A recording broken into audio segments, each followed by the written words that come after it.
Hey!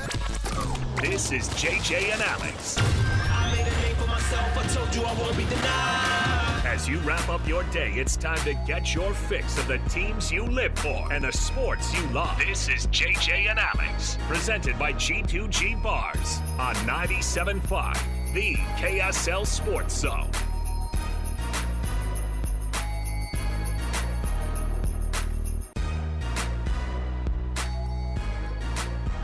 What's going on, everybody? Happy Thursday to you. JJ and Alex, 97.5, the KSL Sports Zone. Alex Kirry, Jeremiah Jensen, and Team USA. It's all that matters today, America! man. We didn't pull that one for obvious reasons. I stopped there. Don't hit the dump button. Didn't pull that. We didn't pull that song for good reasons, but we feel that. Feeling patriotic today. Yeah, man. Feeling a little. Was it Toby Keith who sang a song about putting a boot somewhere? I love how that's the thing we're known for. It's like, well, these singers get pretty aggressive. They threaten other countries in their country music songs. Well, okay. Well, that We well, could that use Toby Keith rest in song. peace, Yeah, Toby may he Keith rest today. I know, but here's the Because thing. we need to trash talk Canada. Look, Toby Keith was all about going after the terrorists, and frankly, in my mind today, the way the Canadians have been talking about Americans, you may as well be terrorists. May as well be the worst people on the planet. hey, Canada. they booed the anthem. They booed the anthem. You mean this anthem? Is it? Look, This is our alternate anthem. I want to say I love my Canadian brothers and sisters. I have a lot of Canadian friends. I can't hear you, Overly Greenwood. Sorry, Love what? them. But today, no. Today is about country. Today, I am proud to be an American, and I hold want on, here it nothing is. more than to kick some Canadian butt. Should we talk some trash today? Are we I'm already ready for there. that? I'm already there. Again, I want to apologize to my Canadian friends in advance, but today I'm going to offend you.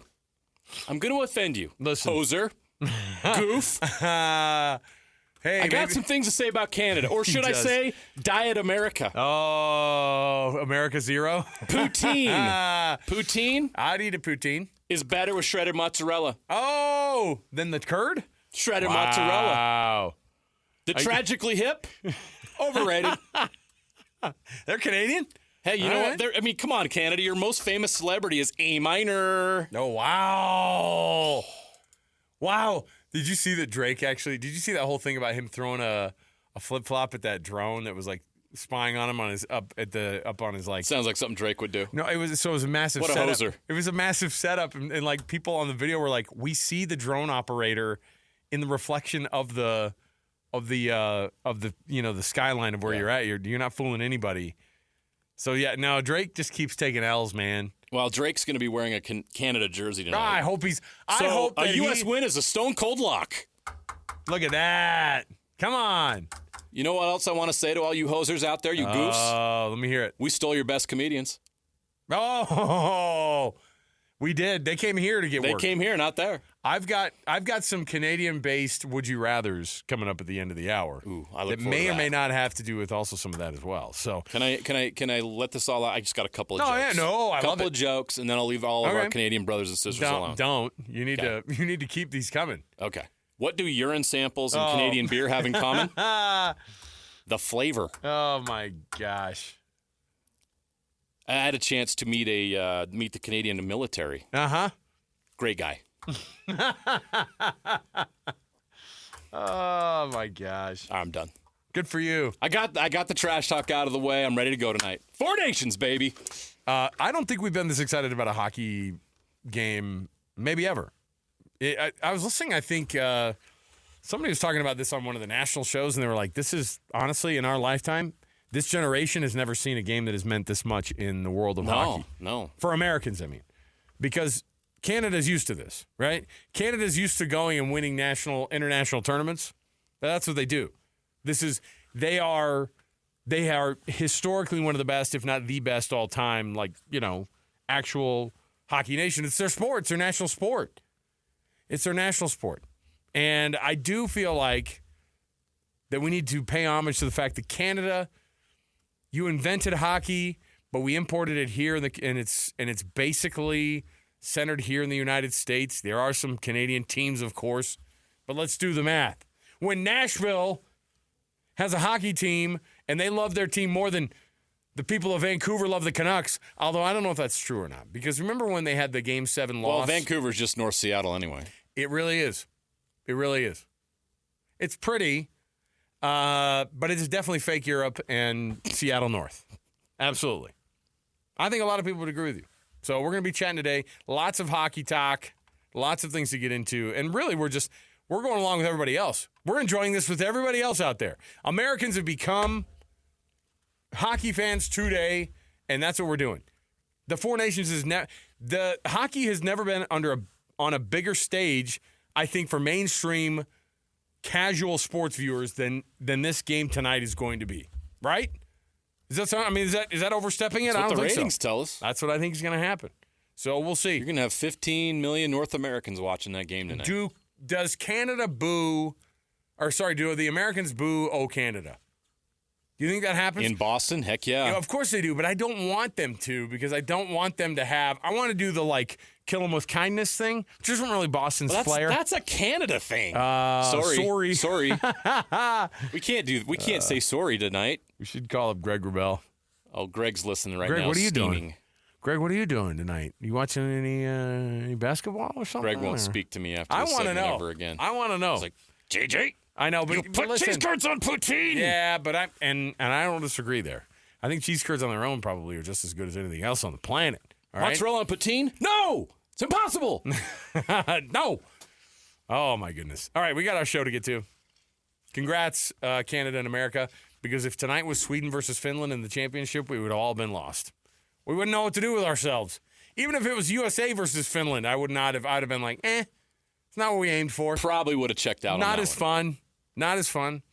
But here we are, Canada, USA. It's just like we drew it up, just like Mom ordered. It's just what we want. But we're going to kick the show off talking a little bit of college football because anything that pops up and it's college football news, we're always going to bring it to you. So let's jump in here. We've got tons to break down today. But let's start things off. Our show is brought to you by G2G Bars. You've heard us talking about it. It's the best protein bar in the biz. Go give it a shot for yourself. Costco, Holiday Oil, Maverick, Associated Foods, and I already said Costco, and now at Smith's in the refrigerated section. So there you go. Let's kick off the hour with the cut. Let's get right to the bosses of the SEC and the Big Ten coming together to make sure that we all understand what the new rules of college football are going to be. So let's hit it. It's time for the biggest story of the day. This is what made the cut with JJ and Alex on 97.5, the KSL Sports Zone. And Trajan Wealth brings you this portion of the program, TRAJAN Wealth.com for your trusted local financial needs in retirement. Trajan Wealth. All right, JJ. Greg Sankey and Tony Petitti. These are the commissioners of the Big Two. Are we calling them the Power Two, the Big Two? We're going to call them overlords. They are. Oh, they're definitely. This is the evil empire, man. This is them. And they have. And when is one going to stab the other in the back? Oh, when it's convenient. Yeah, I don't know, but I will say they've come down from their ivory tower and they've bestowed upon us. Graced us with their presence. Yeah, they've bestowed upon us some conversations to have about the college football playoff and the things that need to change. A joint meeting, this is my favorite. This is straight from the story. A joint meeting between athletic directors representing all their respective conferences met on Wednesday. SEC Commissioner Greg Sankey and Big Ten Commissioner Tony Petitti say that they have agreed that the way that teams are seeded in the 12-team college football playoff should change this fall and will. There you go. So everybody met, but Greg Sankey and Tony Petitti agree that they are going to change the way that things are seeded. Now, before you get too far off the reservation here, I don't love that these guys have all this power. However, this is a change that needed to happen. This is absolutely a change that needed to happen. Don't mind it. And I don't mind it either because, and look, everything right now is us trying to find out by experiment, right? I mean, the college football playoff with 12 teams, we didn't know what that was going to look like. We knew we wanted to get teams in. If you're a champion of your conference, you're going to have a top 4 seed. And if you're the highest ranked in Boise State's case, they got in because the Big 12 winner, Arizona State, was ranked behind them in the college football playoff rankings. And so they deferred that number 3 ranking to Boise State. And then Arizona State had the number 4 ranking. Now, we all know how this thing went down. If you were playing a opening round if you were playing an opening round game, you moved on in the college football playoffs. If you were hosting, if you had a bye the very first week of this thing, your Boise States, your Oregons, who else? The number 1 seed lost. Boise State lost. Georgia lost. Arizona State. Yes. Well, they were. Yeah, Arizona State lost. Yeah, because they had that bye. Lost to Texas. So here's the deal. I like this because it is weird.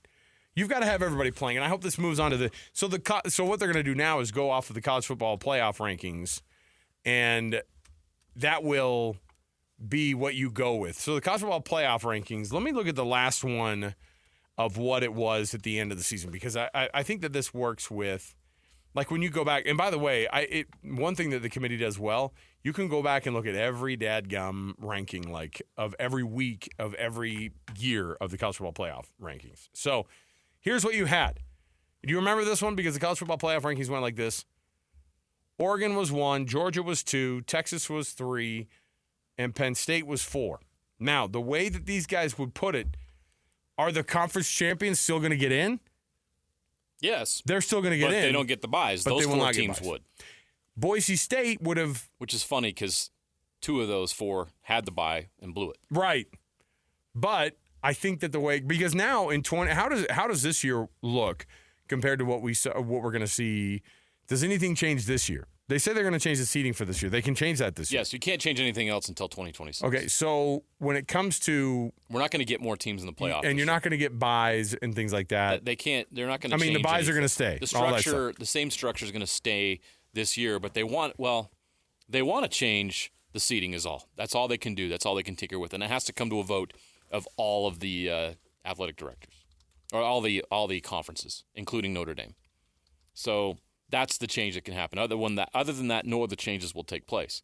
Everything can change in 2026. That's when the Big Ten and the SEC can say, all right, let's add 2 more teams, or maybe even 4, and we'll make sure that they're Big Ten and SEC teams. Tell me what the 1, 2, 3, and 4 were then of the college Oregon football 1, playoff Georgia rankings. 2, Texas 3, Penn State 4.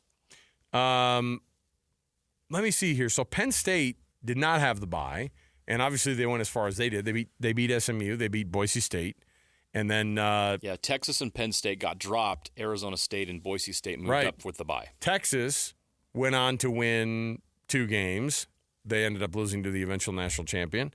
Oregon played 1 game. They're the number 1 team in the country. They played 1 game and get the break speed off of them by the number 8 seeded Ohio State. Now, where would Ohio State be seeded then, do you think? 6th. So they'd be 6th, which means that would have put them in the same spot that Penn State was in, and playing a team like at the Horseshoe. They would have played probably Indiana or SMU or one of those types of teams, however it would have shaken out. SMU. Okay, so all of the way that this thing goes down, I think I know people look and they go, okay, what's the benefit going to be for the SEC and the Big Ten initially? I think that it's not necessarily about a benefit for those conferences yet. The big benefit comes when everybody's playing, I think, together, because when even a 5-seeded team that is a really good Power 4 champion, let's say that for the sake of argument, we say like Utah, who's predicted by ESPN to win the Big 12. I don't know if you saw that, JJ. We talked about it. Way too early. I'm not going to get caught. I'm not going to do that again. Let's say this. Let's say that Utah goes 11-1, 12-1 rather after their conference championship game. Let's say they go 12-1. They are like the number 3, number 4 team in the country, and they end up being in that like number 3 or number 4 spot. Well, the next week, if you're the 4th ranked team and you play the winner of the 5-12, and let's say the 5th team is Texas, for example, who was this year, right? Yeah. The SEC loves the idea that Texas is going to be playing Utah, or Texas is playing anybody that's not in the SEC or the Big Ten, right? They want, or even worse, like let's say Indiana, who had, we didn't say they had no business being in the spot that they were, but this is new ground for them, right? I just think that a conversation like this goes every year. I don't know. We're gonna get pissed about something next year, right? We're gonna get all sorts of angry because the rankings in the top. The reality is that the rankings in the college football playoff are going to benefit the SEC and the Big Ten generally because they're going to have a lot of teams in there. It would not have helped Alabama, by the way. It would not have helped Alabama's chances. It would not have helped any of the other teams that were on the outside looking in. That's only going to be assisted by adding more teams to the playoff. So how this is going to shake out next year, we're always going to find a place to complain about how they are doing this. But none of us, especially after it was said and done, in hindsight's 2020, of course, nobody felt like Boise State should have been a 3 seed after everything was shaken out. I mean, even Arizona State, who had a pretty darn good showing against Texas in that second round game. They were an underdog. They were an underdog, and they were also that 4 seed. They didn't play the first week. They needed that first week, man. They needed it. And Clemson was a 12 seed going in there, and everybody knew, like, that's kind of a fake Clemson team. Didn't feel right. SMU was the regular season ACC champion, and they were the 11 seed, and they got beat up terribly. They weren't ready to go. The worst beatdowns in the entire college football playoff were by the teams that everybody looks around and goes, they shouldn't be there anyway. Right. Clemson, SMU, don't let Tennessee Boise State. Well, yeah, Tennessee. Or Georgia. But then everybody looks at Tennessee and goes, they lost to the national champion. They lost to the eventual national champion. Right. Yeah, so the way that it stands, and yeah, Georgia was 2, and they would probably be the number 2 seed then, the way that this is going to be set up anyway, because they were the SEC champion, right? Because they beat Texas. They would have been the 2 seed no matter what. They would have been the 2 seed. In this and they were the college football playoff number 2 seed as well. And they were not good enough to be where they were at. We all felt like they had kind of hit a wall. So in the end, I don't know if anything fixes the way that things are going to go, but this is all temporary, JJ. This is a 1-year situation. Yeah. The best thing that can happen to the college football playoff going forward is a 16-team format. I think we all recognize that. The question is that next year, I don't know how many have they. I mean, there's no cap on how many teams the SEC and the Big Ten can get in, but the automatic qualifiers from the Group of 5 highest ranked champion, if they're, and do they only get in if they are in the top? Is it that they only get in if they're in the top 15, or how does it work? No, there's one G5 group that will get in no matter what. Group of 5 champion that gets an automatic. Even if they're ranked. Even if they're ranked like 23rd. 20th or 23rd. They're in. Let's say it was Army, and they're ranked 23rd. That's the best team. Well, they're in. Nobody feels good about it. But as we remember, there's a scenario where like the AAC could actually jump up and be one of those top 4 seeds because they would have been higher ranked than a Big 12 champion or an ACC champion. It almost happened this year. What about Conference USA? Well, it did happen. Boise State moved up to the top 4. Yeah, they did. It did happen. And in that sense, the ACC champion was the 12 seed. But that's hard. That's a hard thing to say, hey, Boise State, you're the 3 seed. And they're going to take that one to the recruiting bank, right? They're going to go number 3 seed in the college football playoff. Well, it hurt everybody else because they couldn't take advantage of the opportunity. Right.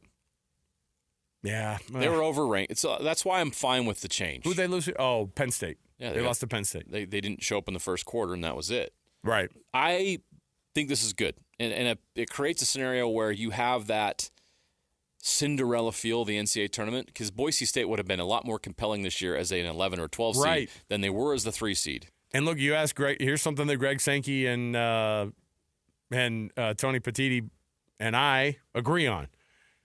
Boise State probably should not be a 3 seed over, It's clear looking back now. Right. Were they better than Notre Dame? No. Were they better than Texas? So the no. problem is that they've beaten those teams. They weren't even better than Arizona State. I know, but they've beaten those teams on these big stages before. In the prior edition of how you could, bust the BCS, for example. But there were always things worked into that where it was like, yeah, but that game wasn't as important to Oklahoma as like a real national championship race was, because no national championship was ever on the line in those games where these BCS, Utah plays Alabama, and all the Alabama fans conveniently forget what happened in the game. I don't even remember that. Yeah, we weren't playing for national championship, so I didn't care. But that Utah team was undefeated, and they backed it up in that format. Right, and Boise State was not undefeated, and they didn't back it up in that format. Yeah. They had the stage. Hey, UNLV should have been in, repping the Mountain West. They had a chance to beat them in that. UNLV didn't beat Boise State, so guess what? You didn't deserve it either. Worst conference championship game on all the slates. That UNLV Boise State game was terrible. I'm just saying. What's great is it's decided on the field. Boise State had a chance to prove on the field that they deserved to be in that spot, and they failed. What was the final of that game? 31-14. It was never close. No, it wasn't even that close. That Penn State Boise State game. So even though they cut it down, they got back into it midway through the game, but we all know it was over in the first quarter. we were all watching the same highlights of Ian Johnson taking the fake handoff and proposing to his girlfriend. We bit into that too much. We fell for that too much, thinking that there was going to be some magic like that. Because we love nostalgia. And why do we love college football? Because of the past. But see, that's why this matters too, because all those games, like I said, there was no national championship on the line. It was the David beating Goliath, but Goliath didn't seem that interested anyway, right? Right. So now there's a difference. Goliath in these games, when they have a 16-team format, it's going to be a massive deal because Goliath is going to care about every game. So that first kind of real upset in the college football playoff. I say real because I feel like we didn't even see one. Even though you had higher – look, Ohio State was the 8th-seeded team, and they won the national championship, and nobody at any point thought to themselves, wow, what an underdog story. Yeah, what a feel-good story. Yes, nobody thought that. So at no point have we had a true, real upset. I don't think. I'm not – maybe I'm forgetting something. I don't think we did.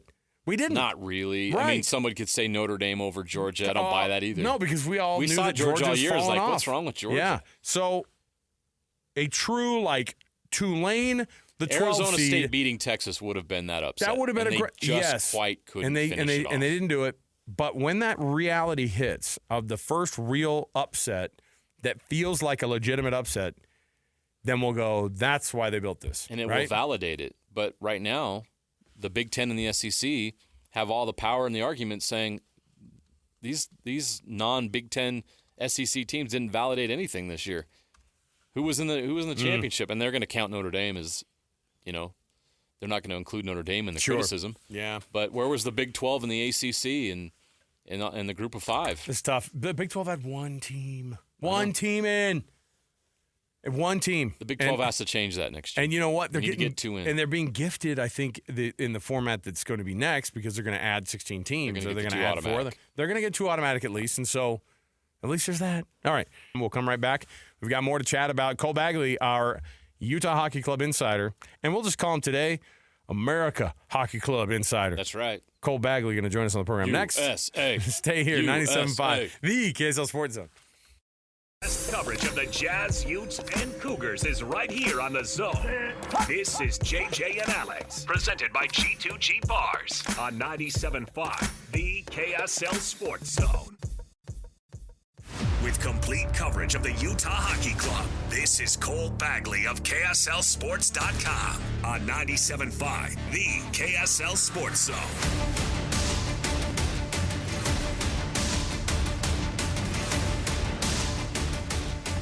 All right, everybody, welcome back. JJ and Alex, 97.5, the KSL Sports Zone. Happy Thursday to you. Happy Hockey Thursday.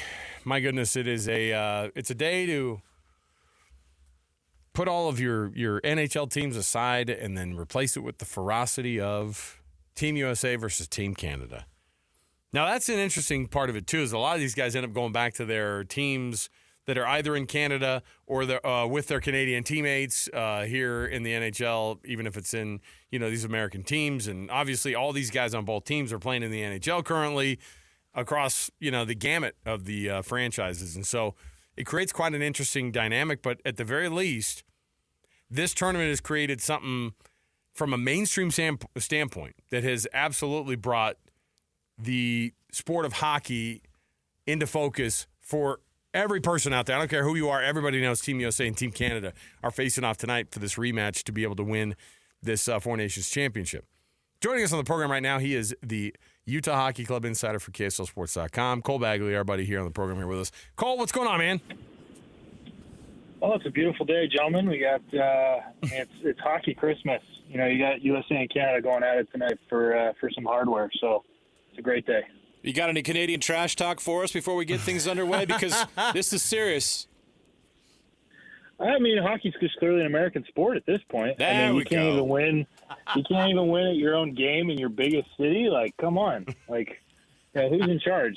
It's the Stars and Stripes. There we go. See, now Cole's doing his duty. Take that, hosers. You goofs. Hey, don't forget your toque out there. It's cold. Yeah. I mean, aside from all of the other, underlying stories that go along with this game, there are so many things that are on the line but it's weird because this is a first-time tournament, right? Like, Four Nations is something that they just kind of drummed up to be like, hey, maybe this could be interesting, and it's been beyond interesting. I feel like that the PR gods have gifted hockey an amazing run here over the past couple of weeks of the focus being on this. How is the tournament being received everywhere? I mean, fans new fans, old fans, people who don't care about hockey, I think have just fallen in love with the sport over the last, week and a half, because, you're getting, instead of an all-star break where, it's laid back, it's lackadaisical, it's, guys really not putting in a ton of effort. You introduced international hockey, and you've got best on best.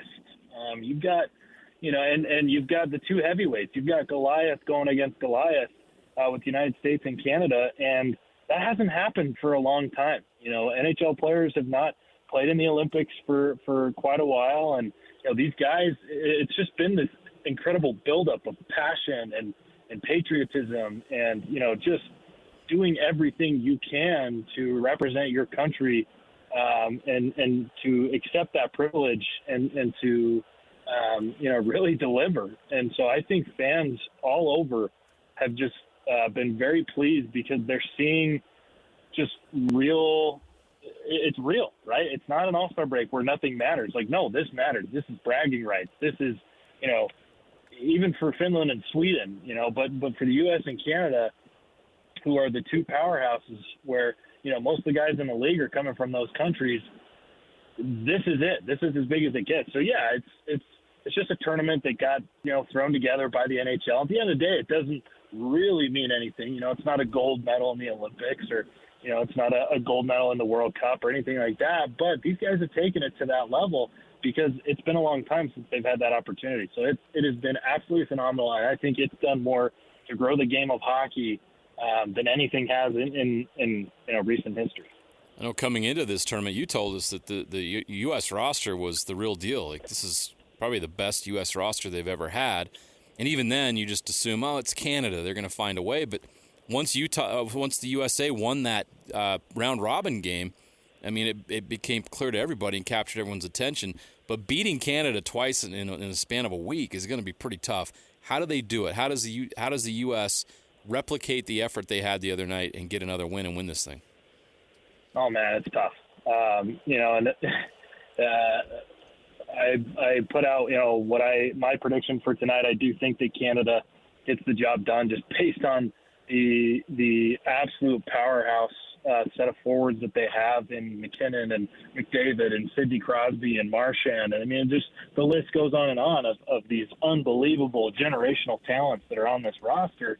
But that doesn't mean that, U.S., couldn't do it again. It's going to be difficult, but I think what they need to do is just kind of replicate what they did the other night, play, smash mouth, in your face, hard-nosed, physical hockey, crush Connor McDavid a couple more times, don't hurt Sidney Crosby too much, but, give him a hit, let him feel it early, and, play the defensive game that they were able to do, which took Canada completely out of their offense, instead of, those 1, 2, 3 tic-tac-toe passes where they could finish, it took some individual brilliance for even Connor McDavid to score in that game. And so, just bring that, like I said, bring that hard physical game that the United States has kind of hung their hat on during this tournament. Drop the gloves, get the intensity into it, and, smash Canada all night long. And I think that'll put them in a good spot. And then as well, Connor Hellebuck, who is the best goaltender in the world, he's going to have a masterclass performance again. Like I said, Canada's not happy. The fact that they lost at their sport in Montreal to a team that I think, they believe they're better than, obviously historically they've been a lot better than the United States. They're looking for revenge. So it's going to take something special, but regardless, we're going to get a fantastic hockey game tonight. Cole, one of the things that has been interesting to follow, too, is that one of the best defensemen for Team USA, Charlie McAvoy, gets hospitalized. He's out for this final, and frankly, it's going to be probably a while until he gets back in a Bruins uniform as well. But on top of it, Team Canada, one of their best defensemen, Cale Makar, is going to be back for this one. He missed the prior meeting, and he's really, really good. And I know that there was going to be talk of whether or not you were going to see the replacement by Quinn Hughes. And now that's been officially kind of knocked down, and he's not going to be showing up because that would be a great replacement for Charlie McAvoy, of course. But how much does this play into it? Canada getting one of their best defenders back, the U.S. being down one of their best defenders and not being able to replace it with another really, really good one. So what's the D-line look like for this Team USA versus Team Canada? It's still a really good, defensive lineup. They held Canada to a single goal. I believe Finland they held to, just a single goal. Obviously, things are a little bit different against Sweden, but that was a game where they were without, their three best forwards, and the best defense is a good offense. You'd rather be in the offensive zone than in the defensive zone. So I don't think the U.S. is overly worried about that. They've called in some reinforcements. Yeah, they were hoping it was going to be Hughes, but unfortunately things just haven't panned out. And the way that, the only way that he was going to play anyways is if they lost somebody else to injury. So it's essentially it's going to be the same lineup, that we saw the other night against Canada. So I really don't think it's a huge issue. Now, having Kyle McCarr on the other side, he's arguably, there's definitely an argument that he's the best defenseman in the world, especially with his offensive abilities. That's going to be tough. That's a guy that can get involved, that can get others involved. I believe he leads all defensemen in the NHL in terms of points. And he's playing with one of his good buddies, Nathan McKinnon, who he plays with in Colorado, and those two like to play off of each other. So that's going to be definitely an emphasis, is to try to shut him down tonight. Well, when Team USA beats Diet America tonight in the Four Nations Championship, we can move on to back into the regular season of the NHL, and the Utah Hockey Club has a chance to get back on the ice and make a run here, and they're facing the exact opponents they need to trim that lead in the wild card race. How important is this initial stretch once they get back on the ice starting Saturday in LA? It's critical. It's everything. I was talking with Michael Kesselring yesterday, and Josh Stone, and I followed that up today with Clayton Keller and Ole Mata. And really the mindset is the next 26 games are playoff games, and especially these next 5. They pretty much have to win a minimum of 4 of these first 5 games back to really stay in it. Win over LA, it would be huge to start things off positively, and then you get to play Vancouver, who you're trailing by a few points. So if you can pick up 4 points over these next 2, and kind of get that swing over Vancouver, and Vancouver's got to play the Vegas Golden Knights at the same time as Utah plays LA, you're right there. You're neck and neck, and you would, I believe Utah would have the tiebreaker with the head-to-head matchup over the Canucks. And so these are absolutely pivotal. They've got to get wins, not only in these first 2, but over the next 5. 80% of them have got to be W's, or those hopes are kind of quickly fade. He's Cole Bagley. He's our Utah Hockey Club insider for KSLSports.com. But today, he represents all the interests of Team USA as they take on Canada tonight. Oh yeah, getting played off by Lee Greenwood. Cole, thanks for hanging out with us today, man. We appreciate it. Yeah, thanks, guys. Go USA. Hey, stand up. Come on, Team USA. Come on, Boston, don't let us down tonight. We can't do it. We cannot crumble now. Oh yeah. I think the song was written about our hockey team too, initially, back in the early '90s. Lee Greenwood. They forced us now. When I was a kid, this song always reminds me of being in elementary school in Texas. Very patriotic state, by the way, Texas. Very ironic because they were there. They love bringing it up too. That we were our own republic at one point. When you're like, all right, settle down. Listen. And do you still want to be? I know we'll cut you loose. No, but they were like my teachers. So we're, what was this? 1990, 1991. We're in the midst of first Gulf War. Of the first Gulf War, and they're everybody, all hands on deck here. We had to sing this song in front of so many city dignitaries and we had to show up and sing Lee Greenwood. I had to sing this at so many different events. They had us sing. I will never forget any words of that song because of how many times we had to sing it. Hey man, it's powerful, and it's going to be powerful tonight. Team USA takes on Team Canada. Let's go. All right, we'll take a break. We'll come back. We've got tons more to go. So we'll come back. I've got a Would You Rather, yes, a Canada versus USA edition of Would You Rather. So stay right here, 97.5, the KSL Sports Zone.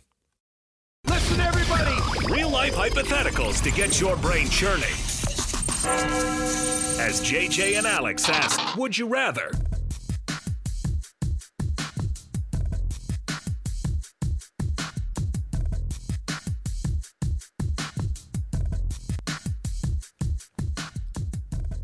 All right, welcome back. JJ and Alex, 97.5, the KSL Sports Zone. Yes, Team USA and Team Canada tonight. I don't know, JJ, you tell me. Would we be this excited about it if we didn't have our own NHL team here? Like, we would mention it, right? Oh, I think the fact that we're now part of the NHL family has intensified. Ooh, the I like how that interest in sounds. hockey. We're part of the family. I think, do people get into the Olympics every 4 years? Yeah, oh yeah. And nationalism.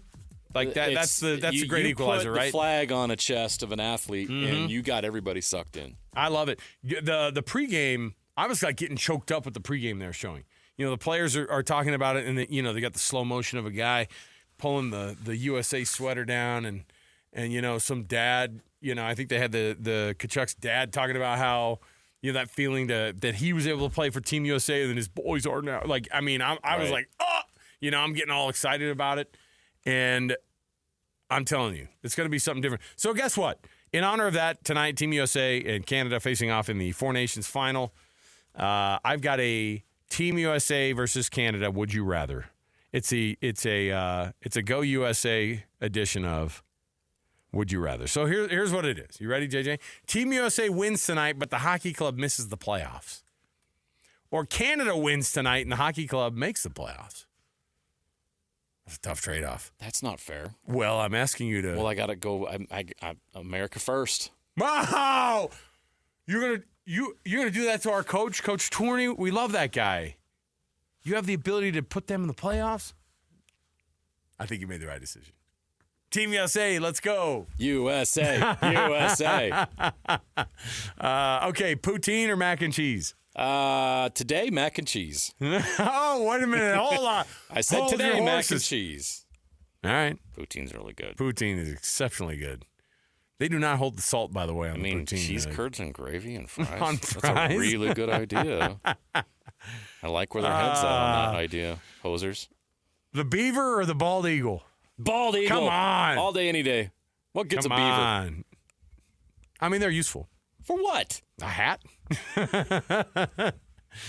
I'd rather wear a bald eagle hat. All right, how about this?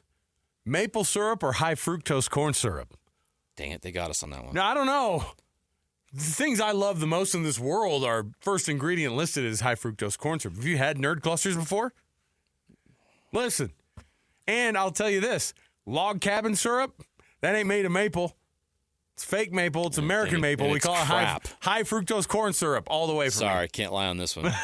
Maple syrup. I'll give them maple syrup. That's all I'm giving the goofs. You ever had Coke? High fructose corn syrup in the USA? Not Mexican Coke. That's a different conversation. Oh, listen, that's how do we bring Mexico into this? Listen, we can have our beef with those guys. Pure cane sugar. We can have our carne asada with those guys later. Oh, there yes, come on. All right, here's my last one here. Okay. I've got the Canadian casts of the SNL, the best of the Canadian cast. Dan Aykroyd or Bill Murray? Bill Murray. Phil Hartman or Will Ferrell? That's really hard for me because I love Phil Hartman, but I'm going Will Ferrell for the nation. USA's up 2-0 right now? Yeah. How about Norm Macdonald, may he rest? Jeez, are you kidding me? And then Adam Sandler. You're asking me to make this choice? And then the Sandman. I'm going to go with Toll Booth Willie. But I love Norm Norm's Macdonald. Great. Mike Myers or Chris Farley? Oh, Chris Farley. Hey, Team USA sweep on the SNL cast. Of course. I purposely put them up against very difficult names, too. That was hard for me. I'm a big Norm Macdonald fan. This is a lot. Phil Hartman, Norm Macdonald, Mike Myers, those were our era, man. Yes. But so was Will Ferrell, Adam Sandler, Chris Farley. Like, let's go. I'm just glad you didn't have to use Martin Short in one of those things. That would have really torn me apart. Would have torn it. We'll take the break here. More to go. 97.5 The KSL Sports Zone. Your daily deep dive into everything Utah Jazz. It's time! All season long and even in the off season, it's Jazz Daily with JJ and Alex on your exclusive home of Utah Jazz basketball. 97.5, the KSL Sports Zone. All right, everybody, welcome back. It's another edition of JJ and Alex, 97.5, the KSL Sports Zone. It's your radio home of the Utah Jazz, your radio home of the Utah Hockey Club. And we are thrilled, as always, every week to be able to welcome Big T Thurl Bagley on the program here with us. Our show brought to you by G2G Bars. All natural ingredients and no preservatives make the G2G Bar the best protein bar out there. He's on the program with us every week. And now, Thurl, my goodness, you got a little bit of a break, as you called it last week, and as I cannot stop calling it. Anytime my wife mentions vacation, I call it sipping and sunning. Hopefully, you got enough sipping and sunning going down in the last week here. Do you feel like you got a break? You feel like you got a break in here, Big T? I did. Got some golf in. Oh, good. Black Desert, St. George, and my wife and I, and just chilled, man. Just kind of a staycation. And so, yeah, it was good. I think it was good to kind of exhale, get away from it just a little bit. I know as a former player, it was always nice to have that break. Big T, I feel like I already know the answer to this, but I've been able to play with Booner before, and he absolutely blasted. The entire group got trashed by Ron Boone. We got hustled. Have you been hustled by Ron Boone before on the golf course? No, I'm smarter than that. I mean, trust me. I've known Booner for a long time. I know that he's a really good golfer. Phenomenal. He'll approach you like, you know, he's not that good, but the guy is, that's all he does in the summer. That's all he does. And he deserves it. Yeah, man. Yes, he does. I mean, that guy is so fit you'd never guess his age. It's unbelievable how he just he's taking such good care of himself. He lulled us into, we were in some media group, and he was playing with us. We were down at Riverside down in Provo, and he kind of went, aw, shucks, and then beat the crud out of us. And it was kind of, I felt like we knew what was going on. Enough people play with him, they're like, watch out, he's going to win. So he did, and that's good. I'm glad you got some golf in at over the break here, Big T. But now basketball's back in swing here. What is it like when players get back into it when they come out of the All-Star break? That's, you know, usually for most people who aren't Keontae George or guys who are participating in some of these other extracurriculars. What's the schedule look like during that break? How much of it is a break versus still guys hitting the gym and trying to get right? I think it is a break from, you know, the hustle and bustle of the regular season where, you know, you're traveling on the road or you're preparing for a game. You never really get away from basketball. I mean, whether you're watching All-Star Weekend or, you know, you're just want to get shots up on your own, just want to get in the gym for a little exercise, get on a treadmill or something. You know what you're doing it for. But sometimes it's as a player, there's a certain period where, you know, you're kind of ready to get back at it. And that may be, you know, 2, 3, 4 days or so. Even if you're on a vacation, you seem to not try to close it off all the way, like you're in the gym, you're lifting weights or whatever. So, but it, you know, you need that break, if you will, and the All-Star Weekend is always good for that. But like you said, guys are ready to get back into it, get back to going up and down the court, competing against each other, and I'm ready to get back as well. Did you watch any of All-Star Weekend? I did. I was curious like everybody else, and I actually enjoyed it. When you see kind of the rip on basketball and the culture of the NBA versus, you know, I know everybody loves kind of measuring up the international tournament that hockey's doing right now, but, you know, people say, hey, there needs to be a big change in basketball. It doesn't feel like these guys are that into it. From a cultural standpoint, do you feel like basketball deserves the criticism that it's getting right now? Well, I think some of it's warranted, right? I think as the game has evolved, as the game has changed, there's expectations out there from the people who buy the tickets and who buy the subscriptions. There's, you know, players they want to see night after night, and so they want to see them compete. They want to see them perform. And part of this is entertainment, but the other part is competition. It's their youngsters wanting to be like the people that they're watching. They want to emulate them. They want to go out. They want to see them, how much they put into, sharpening the knife, if you will, and getting better every single year. And so, yeah, I think some of it's warranted. Some of it may not be. But, if you're talking about like All-Star Weekend, I have to applaud the fact that Adam Silver and his team are always trying to find something to get these guys to make the product better, to compete night after night. So you bring different elements in and see if it works. And I thought there was some really, really good elements that worked. I mean, you actually had shot blocking in All-Star games that mattered. So, I think some of it is. But the game continues to evolve. It's still a great game, still great players out there, and they're going to try to keep making it, try to get some of those fans who may be wandering off or thinking about leaving and come back to professional basketball. What do you think of the idea of doing a USA versus the world format for All-Star Weekend? I think it's a valid thing to think about because the game is so global now. Where years ago it was dominantly U.S. And there are pundits out there who say that the foreigners are catching up. No, they're already here. Some of our best players, you look at the MVPs over the last few years, they're great players. And so it's such a global game. I think it would be something to really consider, and I wouldn't be surprised if that's something that might be in the works. Big T, as things get going back with this team, and as you see this is right out of the break into the fire here, taking on some of the best teams in the West right out of the gates here. And Oklahoma City obviously is not a team that is going to be lacking in any kind of effort over these next couple of months here because they have a real shot at this title. What's this team that what have you seen out of this Oklahoma City team that makes them so good, despite the fact that, and I know SGA is an MVP candidate. That's obviously a set thing, but it's also an organization and a roster that isn't made up of a bunch of superstars, maybe aside from SGA. They have really good players. They've kept their stuff together. What makes OKC so good this year in particular makes them kind of making that push to that finals? Well, it's been a good model for them, and it's been a model that other teams, not even excluding the Jazz, are looking at to try to follow. Here's a team that has had some luck, and in this business, you've got to be fortunate to find players, to acquire players. In their case, an SGA who, you may have seen his potential, but I'm not so sure you saw all this coming.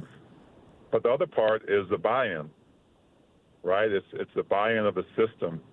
And if you can get pretty much every player to buy in that, we got to score in this league, but if you can defend, if you can stop other teams from scoring, and you buy into this, I think we can get to a certain place even quicker. And I think that seems to have happened with OKC. They've gotten the right guys in there and the right leaders on the court, like an SGA, who have bought into the system. And even maybe if they didn't necessarily agree with it, they bought into it, and now they see it works. So every single night, that's what they hang their hat on. That is their identity, so to speak.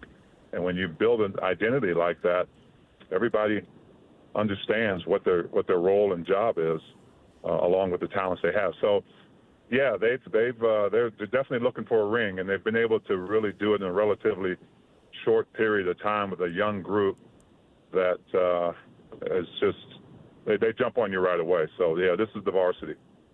7 straight home games. It's a great opportunity for fans to come out and see these young players. It's also a great opportunity for those young players. When you're home, it's a chance to get practice more, to get in the gym more, get a little more comfortable. How important is this stretch right now of these games for these young players as they're in their development to be home here, to be kind of settled and be able to just focus on basketball? I think it's vital right now for this Jazz team and the young players specifically because of how they left before the All-Star weekend. There's a lot of great development and accomplishing going on, albeit some may be losses. They're very tough games. They're hard fought. they're close, you have opportunities to win, and you start believing that when you step on the court, you can be successful against any team. Any team can be beaten on a given night. I don't care how good they are, what their record is. And so I think it's a great opportunity for young players like Keontae George coming off a fun and successful All-Star weekend for him. That gets your name out there. People know about you. Other guys are trying to do that as well. Walker Kessler for another, Isaiah Collier, who we've seen a lot of growth. So yeah, I think you're on that stage now where, yeah, your record may not show it, but you're trending upward right now, and teams are saying, look, we can't take it easy. We got to try to jump on these guys right away because the Jazz have the capability now of hanging in games and making some clutch plays.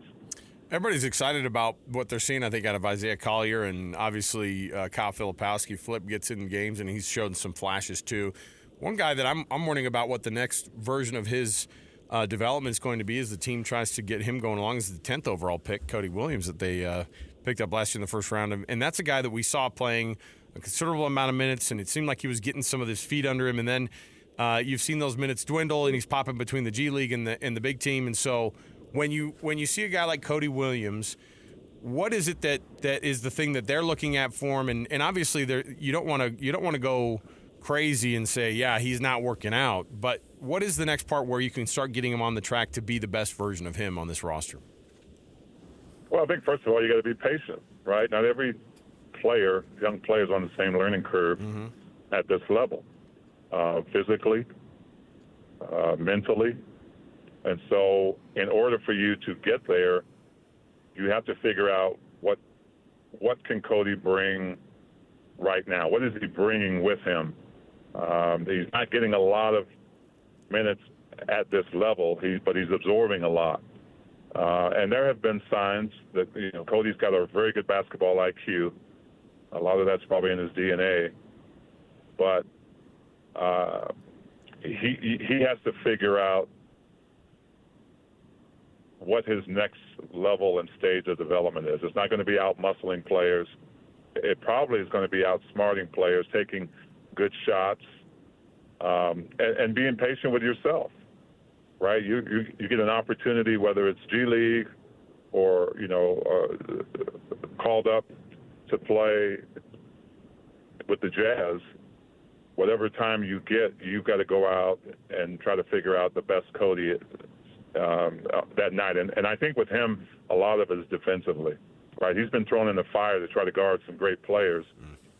And I think that's where you start with him, not trying to go crazy, but just use that basketball IQ as you continue to develop. And I don't know what the timeline is. I don't think there really is one.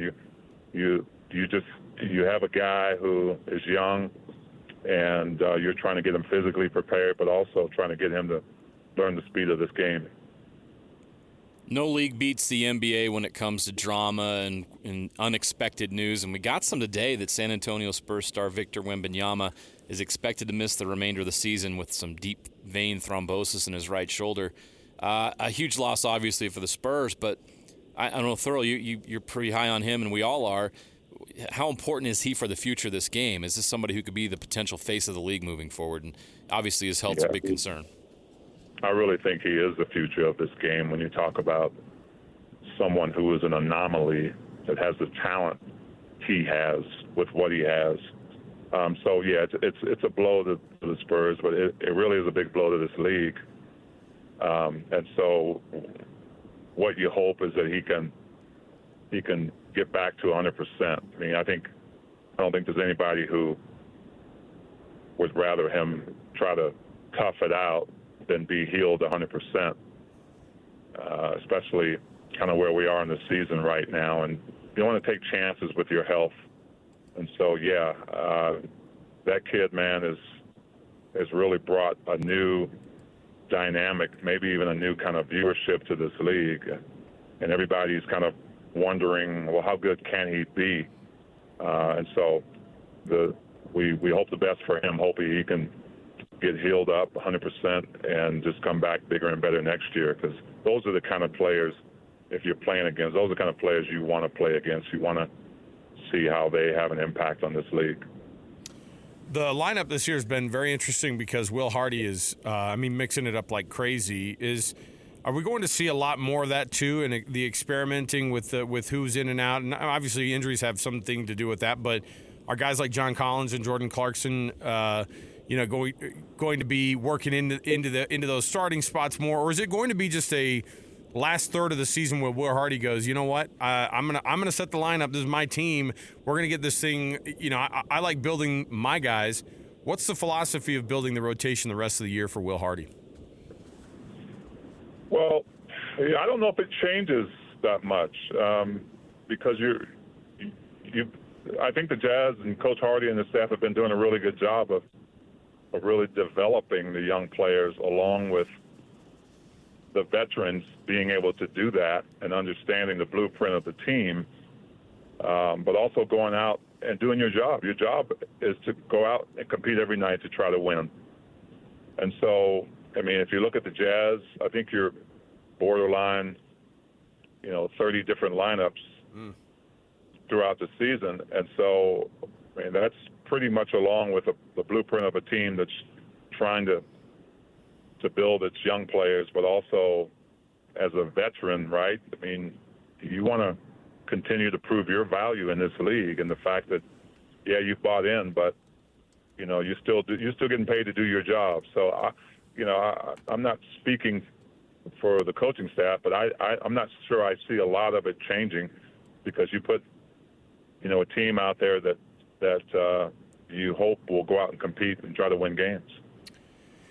Big T, Thurl Bagley joins us weekly here on the program to give us a breakdown here. The Jazz have, however many home games left. It looks like 1, 2, 3, 4, 5, 6, 7 home games left, as JJ mentioned, and it all starts 7 straight. It all starts tomorrow night. The Jazz and the Thunder. It doesn't get any easier. You go back to back. You get the Rockets coming to town.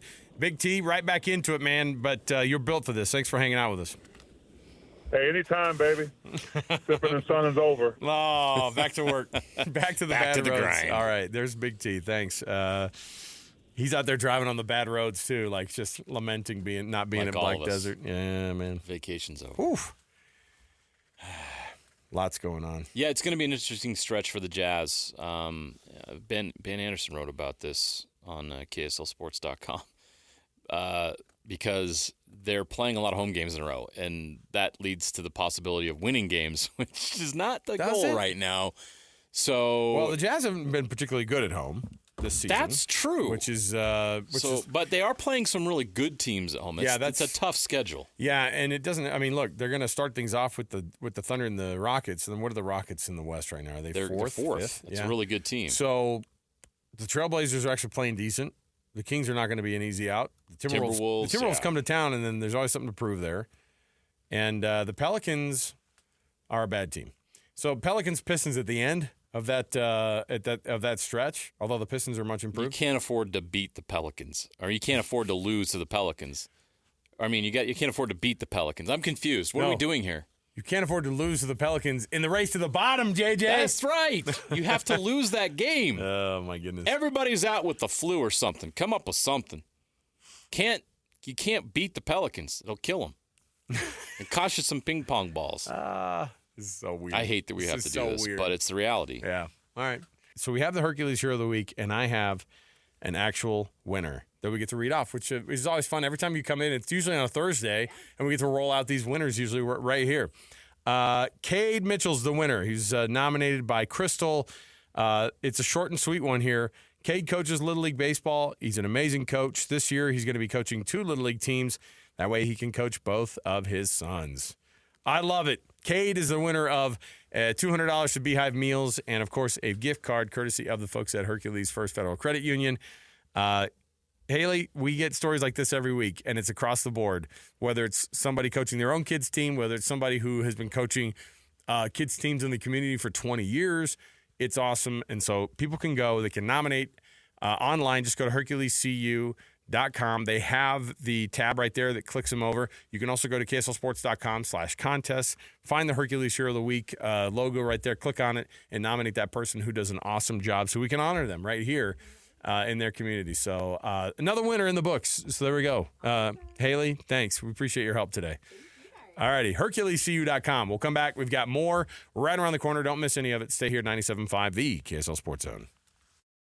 Accessing. When TV and radio collide. Love it. Wow. This is what you get. You're listening to JJ and Alex, presented by G2G Bars. Don't touch that dial. On 97.5, the KSL Sports Zone. All right, welcome back. The boss is not from Manitoba. From New Jersey. No, but this is also not a very patriotic song. We know the real meaning behind the song, right? Listen, it's sad. Born in the USA, that's all I heard. Okay. Right? Then we'll leave it at that. I won't get into it. I'm telling you, it's a good day to be an American. It's a good day to be a hockey lover. Puck drops in less than an hour and a half here. Oh, this is going to be a fun one. Team USA, Team Canada. What a letdown it would be for Canada to roll in, all that trash talk, pretending like they don't even care about all the stuff that's being said. Oh, they care. All that poutine they spilled all over their sweaters. Oh, they care. Hosers. They care. And we're coming for you. It's going to be, what did Cole Bagley say? Oh, you mean, this is basically an American sport now. Nothing more of an American attitude of, hey, we like what you guys do over there. We're stealing the poutine, it's ours too. now. That's ours. It's ours now. Along with your comedians, we're going to take your poutine, Hey, too. that's a great idea. I love my idea. Thank you for letting me have it. Your idea is no longer your idea. It's mine. It's amazing. Hey, that's what it is. That's what we do as Americans. Come on. Work for Mark Zuckerberg. Look, Canada has half the GDP of, not the United States, California. Come on. Come on. Come on. 40 million people in Canada? Like 50 million in Texas, man. Ha. What did you call it? Diet USA? Diet America. Diet America? America Zero? That actually sounds even more insulting. America Zero. 0 calorie America. 0 calories. Oh, the hits keep coming. All right, here's what we've got. By the way, this portion of the show brought to you by an incredible selection of Kia, Subaru, Chevy, Jeep, Dodge, or Ram. The Doug Smith family of dealers and dealerships. We're going to be down at the Doug Smith Mitsubishi in American Fork tomorrow, so join us there. In the meantime, I saw this interview with Matt Rhule, who's now going in, can you believe it, going into his third season at Nebraska. Now, Nebraska is one of these programs that when you hear NIL and the changes that have happened with NIL, when you hear Nebraska and where they could fit into all that, what do you think that Nebraska would be able to do in this era right now, JJ? When you know what Nebraska's history is, when you know what Nebraska can do, when they have a coach like Matt Rhule, do you look at them and go, oh, they're way behind the 8 ball. They're in freaking Nebraska, man. No, that's a sleeping giant. 100%. They're a blue blood. And not only that, do you think, I mean, listen. Where have they been? Wake up, Nebraska. Do you know who you are? I've been to a game in Lincoln, and that place is bonkers. That place loves football more than Toronto loves hockey. I'm telling you, this is a place where NIL money will never be short, right? Whatever the salary cap that new college football is going to come up with at some point, Nebraska will be there. It's the biggest show in town. They put nothing close. They put 95 million people in Memorial Stadium every weekend. 95 million? 95 million. 95,000 people. That's more than the California GDP. So certainly more than the Canadian one, geez. But I'm confused now. What are we talking about? I know. But 95,000 people in Nebraska watching a college football team, and it's insane about it. They travel all across the state to go there. It's an event every game. Even when they're bad, they still fill the place. Here's the problem, is that Matt Rhule knows what he's dealing with, and it is that you're going to be going up against everybody else. And I think that Matt Rhule is actually one of these guys that feels like he's a guy that could nail this. You know what I mean? Like, he's a guy that feels like he can keep up with all the NIL stuff, feels like he's a guy who can keep up with the transfer portal stuff. He's a guy who is young enough to jam with the players and to kind of get on their side and help them out, but he's also a darn good coach, I think. I don't think he's a phenomenal coach. I don't think he's like top tier yet. We have different opinions on that. But I do think Matt Rhule tends to have success where he goes. And I'll tell you, he's doing a better job than Scott Frost at his own alma mater was doing already. So Matt Rhule, here's what he says about college football and how it compares. He specifically brings it up as being an NFL model. You've been a head coach at both levels. You just said, it's not really like the NFL. Like, just because we pay players today, and just because it may look a little bit more like the NFL than it used to, is there not still like a night and day difference between the Saturday and the Sunday game? Night and day. And, I mean, as you said, it looks a little bit more like it. You do have to assign value to players. You can't just all go. You know, I remember when I left college, I went to the NFL. In the NFL, you get one first-round draft pick. In college, you know, Alabama doesn't get one 5-star. They can get 8 of them. So that's where the disparity occurs. So I was like, hey, let's go to the NFL where everything is built on parity. It's not going to be that way. I think one of the biggest things is that because there is no contract, because they're just player promise contracts that the player can leave at any point, what you're going to see is I might assign a value to a player of, hey, I think a starting right guard is worth X amount of dollars. That in the NFL, that's kind of consistent. But in college, another team might say, you know what, we can't get these guys, so we're going to pay 3 times that value for your player. And so really your value comes down to what you're willing to pay for somebody. It's completely different. So all the salary cap managing type people, you'll need to do all that.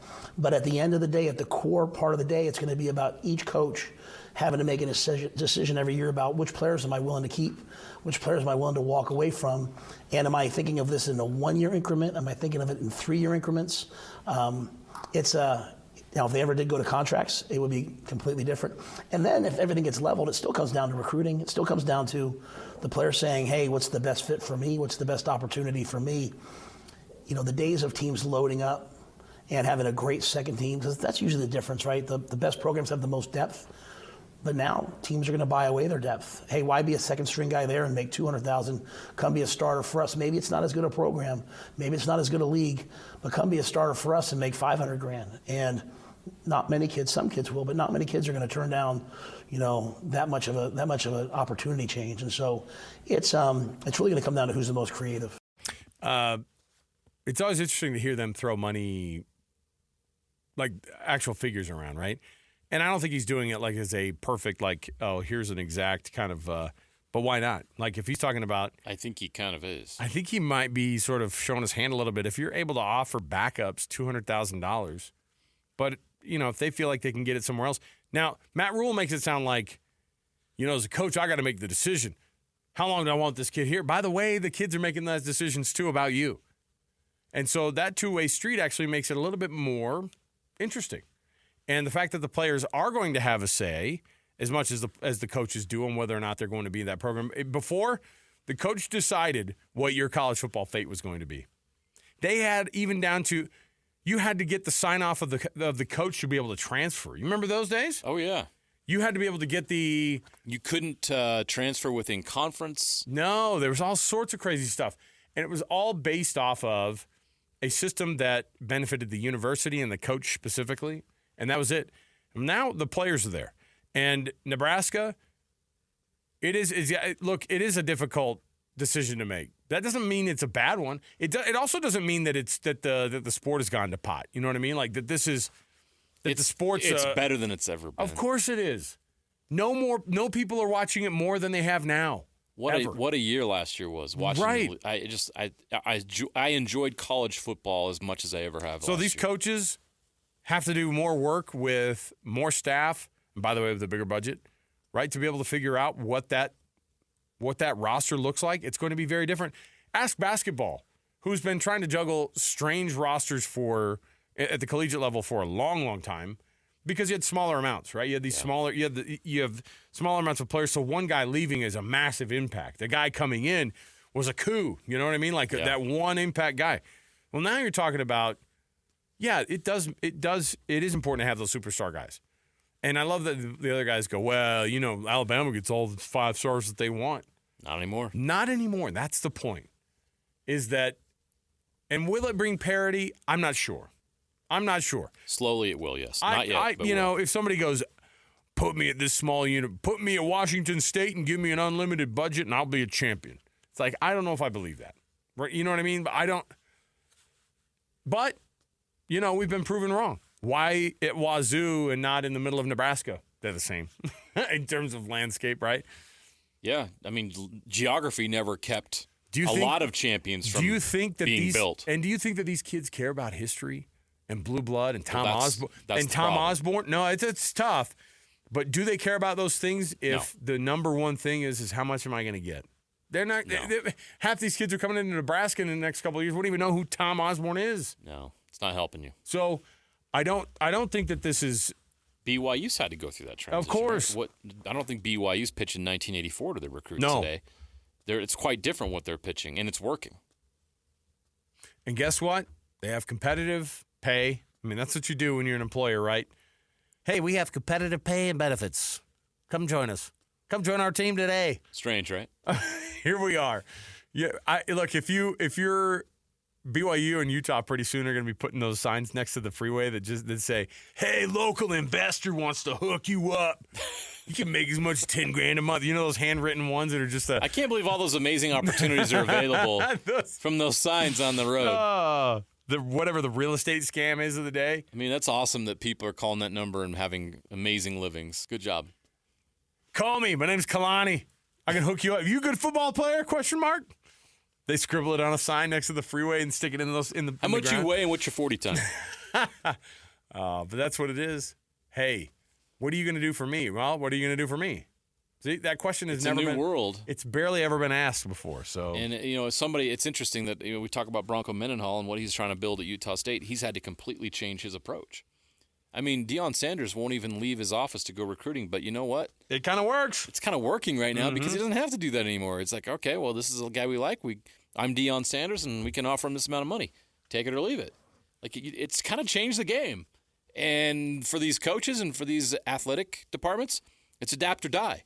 And a place like Nebraska, it struggled to adapt. And it's finally trying to, but it was about to die.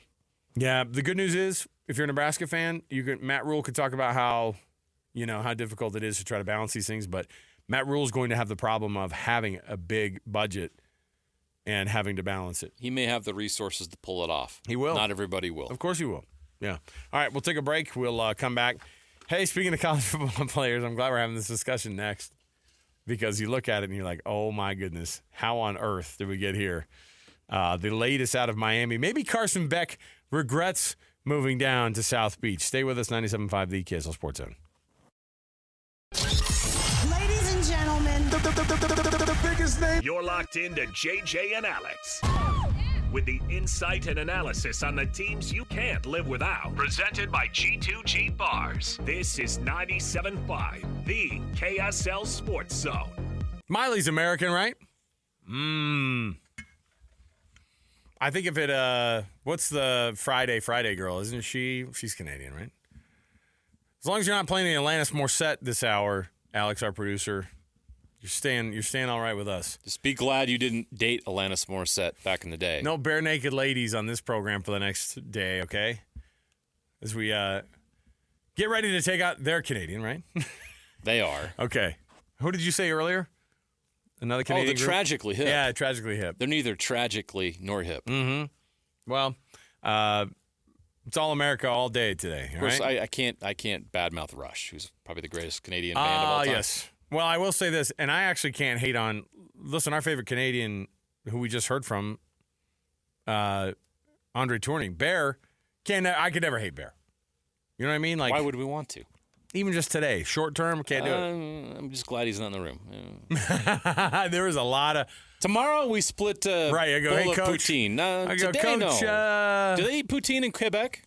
They probably do. Was that more of a Calgary thing? No. It's all across Canada, man. The frites, man. The frites are, Belgian, French origin. Come on. Belgian?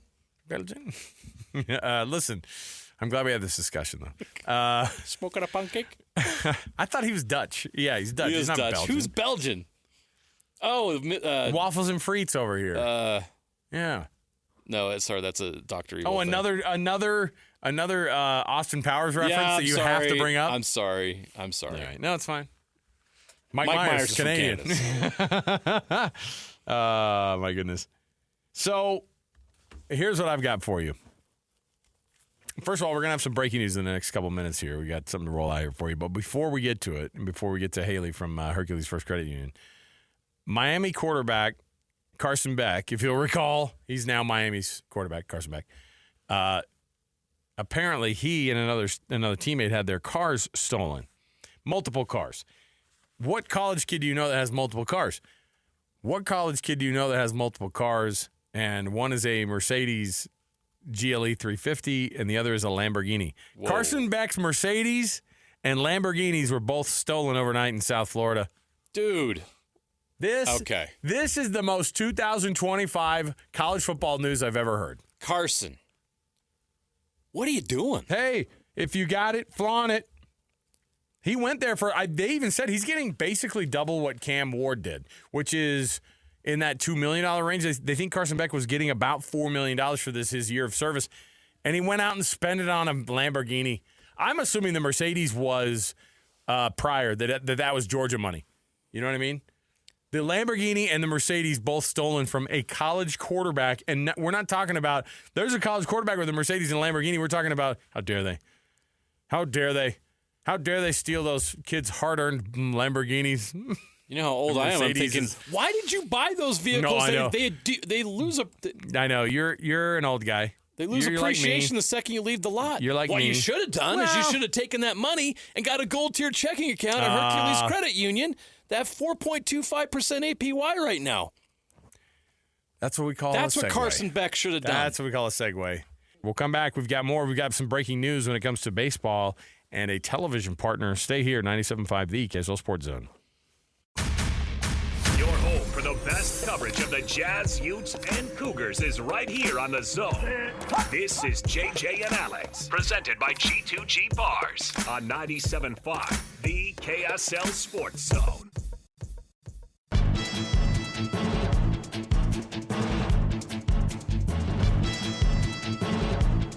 I always love when we have these sports breaking news sounder. That means there's some actual breaking news for us to be able to bring to you today. And this one's a wild one because of all the things that are going on in sports and who wants to watch it on TV. And man, live sports is important. And man, look at how big these contracts are. JJ, some news out of the world of where you can find your next Major League Baseball TV contract because things got sour with the mothership. What's going on right now, man? Big news involving Major League Baseball, big sports business news here. Major League Baseball and ESPN have mutually agreed to end their national television deal after the upcoming 2025 season, according to a memo Baseball Commissioner Rob Manfred sent to his owners on Thursday. This report by The Athletic. Manfred wrote the league has, quote, not been pleased with the minimal coverage that MLB has received on ESPN's platforms over the past several years outside of the actual live game coverage. So, ESPN and MLB are starting divorce proceedings, which is crazy, right? We were talking about this yesterday. Sunday Night Baseball has been a staple since 1990. It's going to go away. You'll never hear that theme again. My goodness. That's massive news, and I think part of it is that, look, baseball had a lot of value on TV for TV partners when it was extremely popular, but it still maintained value because of what you're getting, which is a lot of games. Yeah, just a lot of inventory, a lot of volume. The volume of games was massive. Now, interestingly enough, look, the league isn't going to start slowing down. We just talked yesterday about an almost $400 million. The league will slow down if they can't get this kind of money that they need. That's what I'm saying is like you. So this is where the Dodgers salary cap, which they don't have one, and baseball does not have one. The Dodgers are paying $400 million on this year's payroll. And that's, like I said yesterday, it's $120 million more than the Mets, who are number 2, right? It seems unfair, right? But that money comes from the TV deals, at what point do ticket sales and in-park stuff, when does that start to actually return back to the team? Probably it's at least second. TV deal is what drives every one of these leagues to be able to make the amount of money that they do. And I'm telling you right now, I mean, is it Turner? Because they have their agreement with Fox. Is Fox going to up their game and have even more baseball on? I doubt it. I mean, the inventory you're talking about are games on weekday nights And then Sunday night nights, baseball. Sunday nights during the spring, would they just take over that Sunday night slot that ESPN had for all that They'll time? have I to don't pay know. for it because ESPN has the prime. I mean, they have the package, Right. and it includes playoffs that they get. So MLB is going to be looking for a new partner here, and I mean, how are they going to get that kind of money? Here's a question for you. So Apple's paying $85 million per year for baseball rights. Roku $10 million. ESPN was paying $550 million average on the deal. So MLB, here's the other part. This is why you referred to the divorce proceedings, because Major League Baseball is not happy with how their coverage is been portrayed. I mean, they feel like they've been take back lacking. seat to all the other leagues. Yes, but I'll tell you right now, I think the WNBA gets more run on ESPN than Major League Baseball. I'm dead serious. I don't think you're wrong. It's interesting you bring that up because baseball, from a watching standpoint, it's a hard sell in 2025. It is hard to – you ask somebody who's 22 and a half years old, hey, Alex, our producer, when was the last time you saw a baseball game live on television? Probably 3 years ago when I watched the World Series. Yeah, see? This is what we just talked about. Not good. ALCS, NLCS, World Series, and we are sports guys, and for me – having a Sunday night baseball game on at home, like that's honestly like that happens in my house. We have baseball games on Sunday nights on ESPN. That's kind of like an old guy thing, crack a beverage, sit on the couch. Like that's not a new generation thing. They're on. And you know what? You have Shohei Ohtani. You have the most star power in the league that you've maybe ever had. Right now, you certainly have the biggest contracts you've ever had. I mean, Juan Soto signed a $765 million contract. Shohei Ohtani is probably the craziest unicorn baseball player we've ever seen. Mike Trout's getting back into the game and playing right field now so he doesn't get injured as much.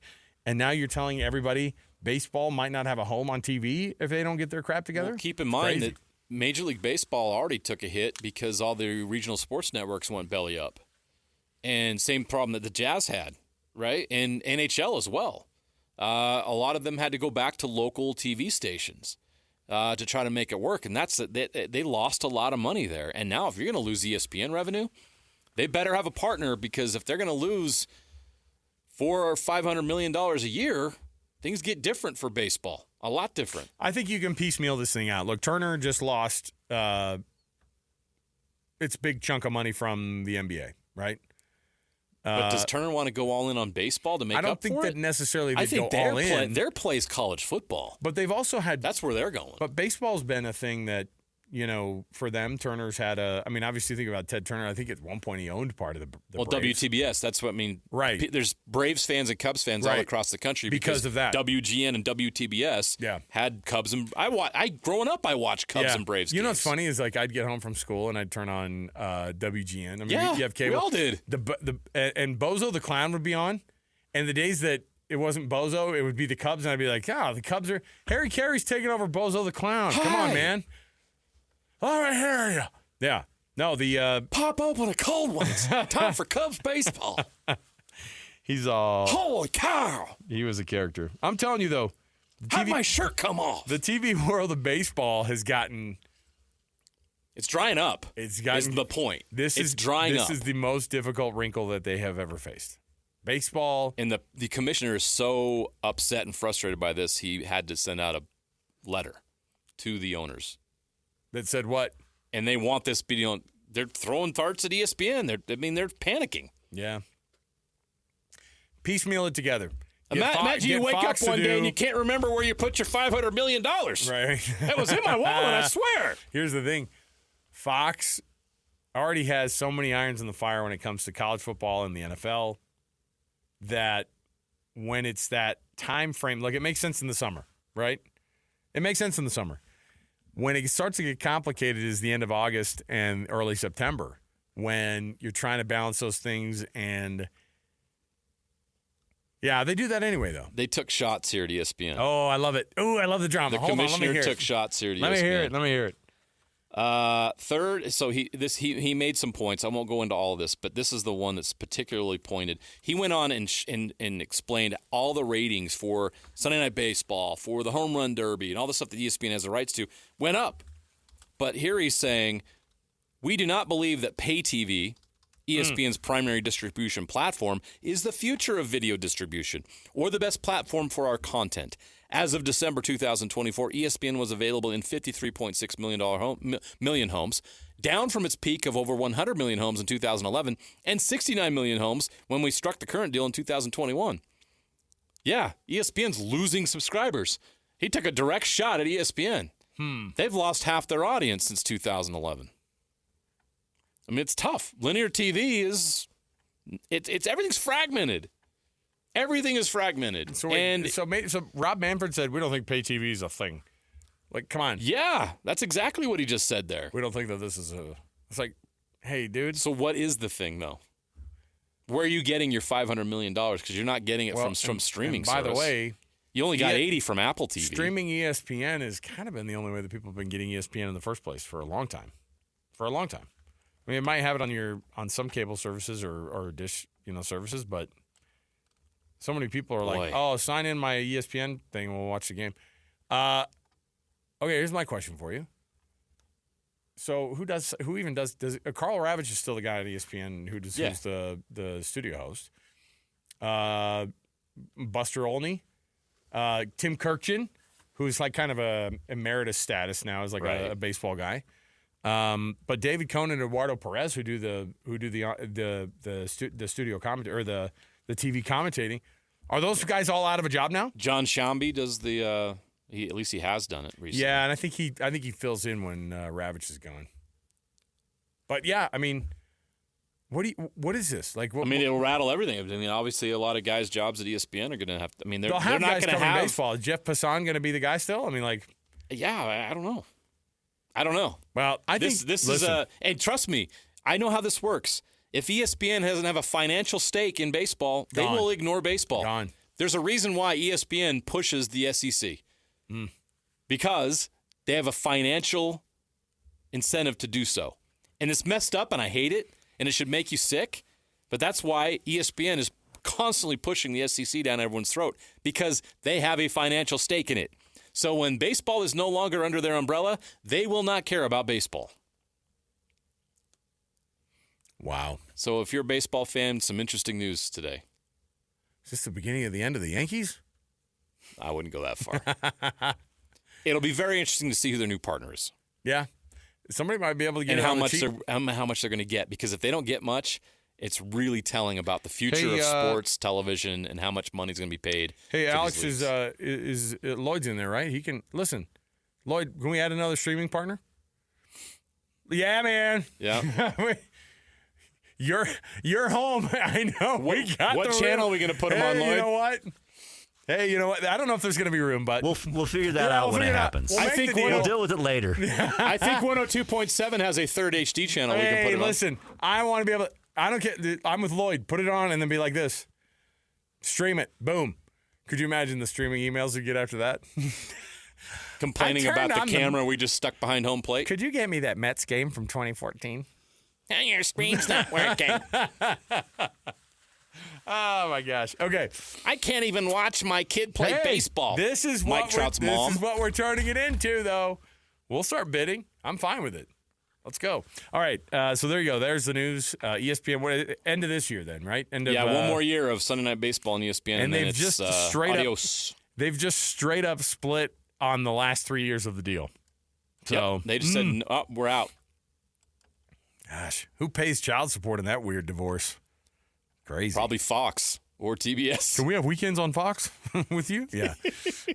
My goodness. All right, here's what we got. We have two channels. Now we have hey, Team USA and Team Canada firing up here in about 40 minutes. That's obviously massive news because that's going to go on right now. It's an actual event that's going to be tonight. Now, PK Subban, one of the guys who – did we officially start the show yet? No? No, we had to do the breaking news yet. So here's what we're going to do. Our show is brought to you by G2G Bars. All natural ingredients, no preservatives. The G2G Bar, best protein bar. So now we'll get to the cut, and let's talk some more hockey right now. It's time for the biggest story of the day. This is what made the cut with JJ and Alex on 97.5, the KSL Sports Zone. Welcome back. We had to play some Leonard Skinner, right? Absolutely. Wasn't Leonard Skinner? They famously Did they? Who was it that beefed with? Who is it that beefed with Neil Diamond over being Canadian? See, now that's a good. Now that works for today. Who's the guy who? Who are the guys that went after Neil Diamond in that one song? Remember that? I don't know. I'm trying to think of who it was. Oh gosh. Oh, who was it? Oh, it was Neil Diamond. Oh, I can't. No, Neil Diamond. Somebody went after Neil Diamond, I feel like.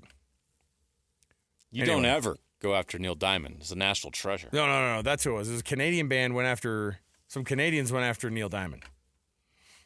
Maybe that was it. I can't remember. All I know is this. Team USA in Canada. Now, somebody who's had a lot to say about hockey, here's where we can all come together here on this topic at least, is that hockey is absolutely, right now, having its moment, right? And we're part of it is because we're so all in on this Utah Hockey Club here. I can't help but watch. When we were watching Team Canada and Team USA the other night, we were all texting and going, I'm not watching any of this. Or I'm not watching this. I didn't watch the dunk contest. I did not either. I didn't see it. It got an impression from me, though. The NBA did get one of my impressions. I saw Mac McClung's dunks on X. I saw people making fun of Kevin Hart. Does that count as being impressions for the NBA? So that's what I watched was the hockey game. And it was beyond my wildest dreams. The fights, crazy. I don't know how many fights are going to be tonight. What's the over? I'm going to give it 2.5 overall for the whole game. I'll go over on that. You'll go over? Yeah. What did they end up having? They had 4. Was there 4? 3 in the first 9 seconds, and then they had another little scrap later. And then, of course, we were putting Sidney Crosby's face into the ice, man. Connor McDavid really does. You can get to him by putting hits on him. Oh, yeah. Okay? And that's what I love about this is that people are going in on this game. PK Subban, who we played, I think, a quote from yesterday, the comparisons of the NBA and the NHL, it's pretty stark right now when it comes to the amount of effort that's put in by the NHL and the players that are in there. And just like it's something that you can't try to create or recreate. The NBA has to do a full overhaul about how their guys approach these games to be able to have the type of fire and passion that PK Subban's talking about, and the NHL has. Here's what he had to say about it. What are you playing for? Like, if you're really about it, if you're really about sports, then you're about 2 things, your teammates and the fans. And I'm sorry, it doesn't matter how much money you're making. When you do not show up to play, you're letting your teammates down. When you do not show up to play, you're letting the fans down that are paying you 40, 50, 60 million. I don't care if you're getting 300 million. Congratulations. But these people in here are paying $2,500 a ticket, $5,000, that are blue-collared, hard-working people. If you don't get your head wrapped around that, you shouldn't be in pro sports. Because how are we going to grow? How do we expect you to be an example? Well, guess what? You don't want to be? You are one. You're on the biggest stage. You just said it. They make the most money. You're an example. You got to show up. You got to take that on. I'm sick and tired of making athletes greats, all-time greats, that aren't the best examples. Those are the people that we want our kids to follow, that we want athletes to follow. That helps us in our game. Stephen A., you want athletes to be educated on this and understand this. They got to understand the importance of showing up to the All-Star game and being on the court and playing banged up sometimes and playing injured maybe at times. Thank you. And participating, because here's the thing. Because you're making 100, 200, 300 million, you should be out there banged up. You should be. That's why we pay you, is to max out.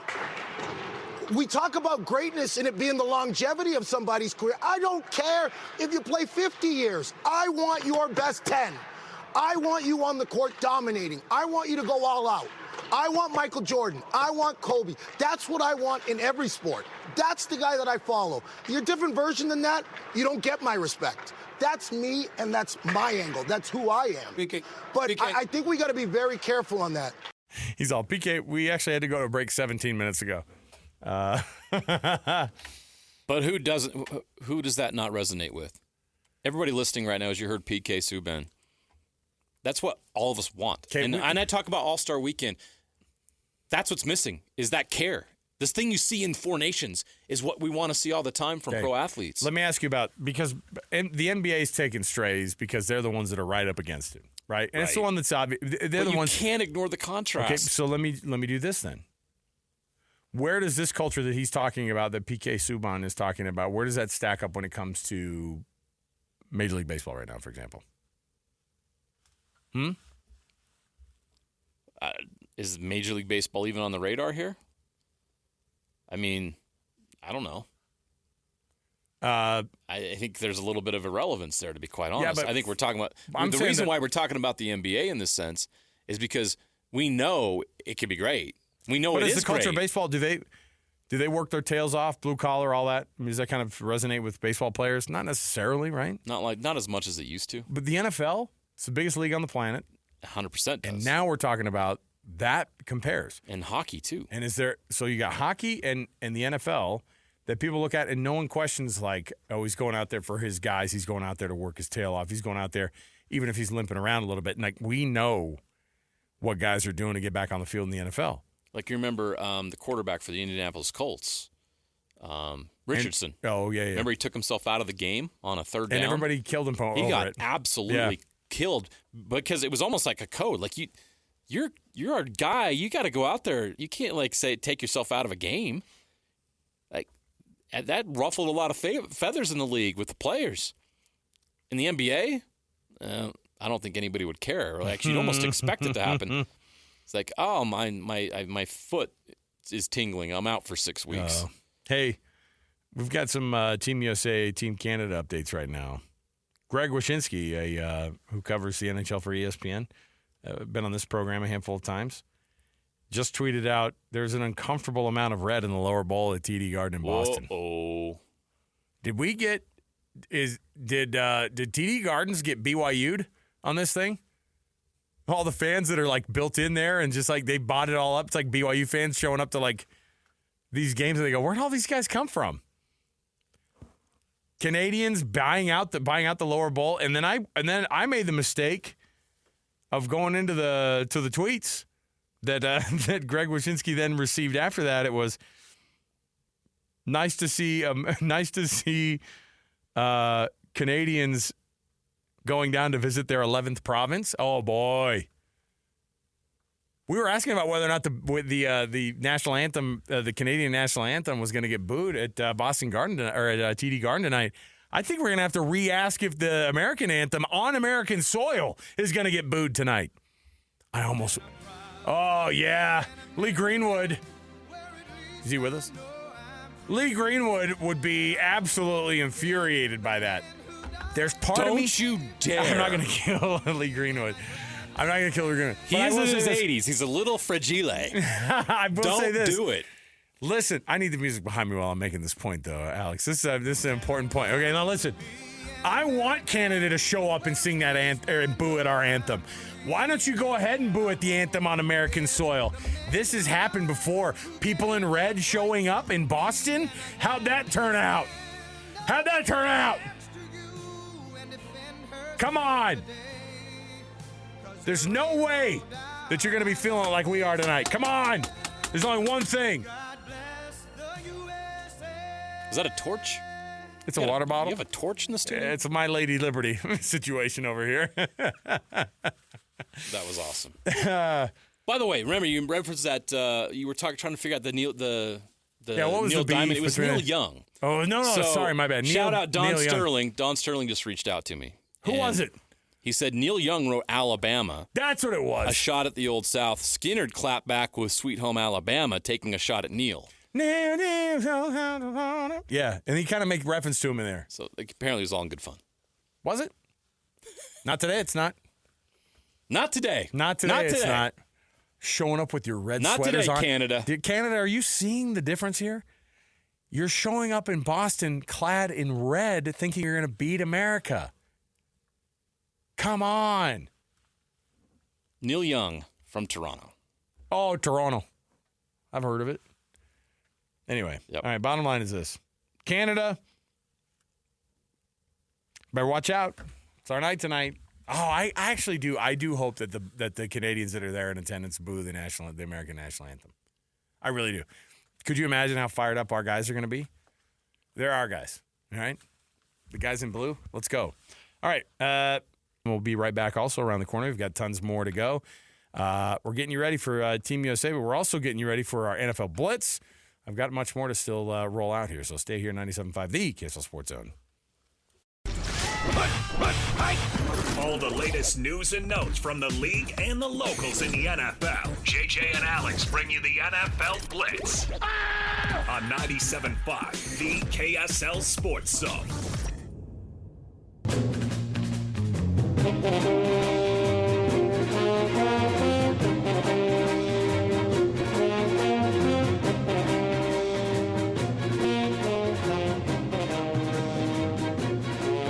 You know what that music means? It is our NFL Blitz.